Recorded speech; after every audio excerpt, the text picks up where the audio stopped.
സത്യം പറയാലോ, കേരളത്തിലുള്ള ഒരു ഒറ്റ മനുഷ്യനും പ്രതീക്ഷിച്ചിട്ടുണ്ടാകത്തില്ല ഇതുപോലൊരു തിരിച്ചടി. നിവിൻ പോളി ഫിനിഷ്ഡ് എന്ന് പറഞ്ഞ് നടന്നവരുടെ മുന്നിലേക്ക് അയാൾ ഇട്ടുകൊടുത്തതോ 100 കോടിയുടെ കണക്ക്. പക്ഷേ ഇതൊന്നുമല്ല, ചോദ്യം ഇവിടെയാണ്. ഇവിടെ മെഗാസ്റ്റാറിന് പോലും കിട്ടാത്ത 100 കോടിയുടെ കളക്ഷൻ, ആ കളക്ഷൻ നിവിൻ പോളി അർഹിക്കുന്നുണ്ടോ? അതാണ് ചോദ്യം.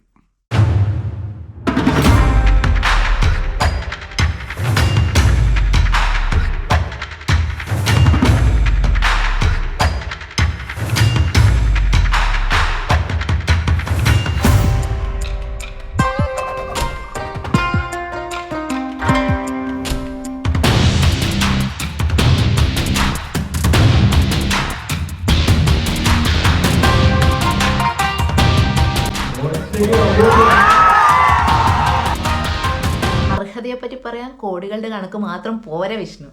കഴിഞ്ഞ 2 വർഷം മമ്മൂക്ക ചെയ്ത എക്സ്പെരിമെൻ്റൽ മൂവീസ് നോക്കി.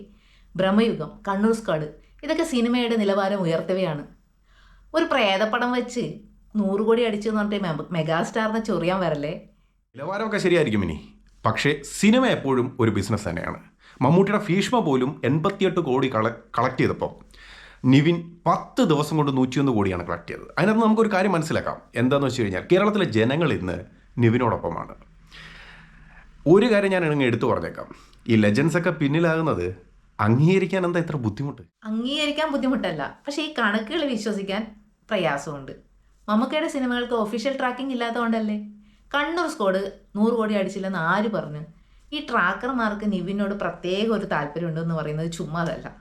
അത് മമ്മൂട്ടി ഫാൻസിൻ്റെ വേറൊരു ഡെലിവിഷനാണ്. കണക്കുകളൊക്കെ കീറുകൃത്യമാണ്.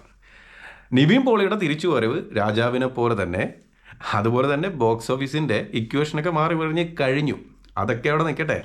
മമ്മൂക്ക ഇനി ഈ 100 കോടി എന്ന് പറയുന്ന 100 കോടി ക്ലബ് എന്ന് പറയുന്ന ശാപം എങ്ങനെ മറികടക്കുമെന്ന് ഇൻഡസ്ട്രി ഉറ്റു നോക്കിക്കൊണ്ടിരിക്കുകയാണ്.